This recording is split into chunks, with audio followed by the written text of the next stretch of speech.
मंडळी, शेवटी तो क्षण आला ज्याची सगळेजण आतुरतेने वाट बघत होते.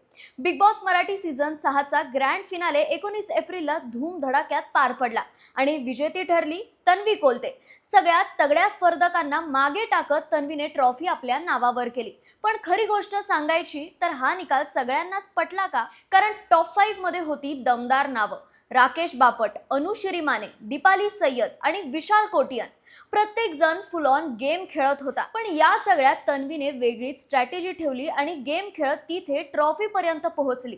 आणि हो, तिला तिकीट टू फिनाले पण मिळालं होतं. म्हणजे सुरुवातीपासूनच ती एक स्ट्रॉंग कंटेंडर होती. पण आता खरी चर्चा इथे सुरू होते. काही लोक म्हणतायत की हा एक सेफ गेम जिंकला, तर काहींना वाटतं की खरा गेम तर राकेश बापट किंवा विशाल कोटियन खेळत होते. आणि सोशल मीडियावर तर वेगवेगळे रिॲक्शन्स पाहायला मिळत आहेत. कोणी म्हणतं तन्वी डिझर्विंग विनर होती, तर काही जण तन्वी जिंकली म्हणून निराश आहेत. खरंच तन्वी कोलतेच या सीझनची सर्वात डिझर्विंग विनर होती का?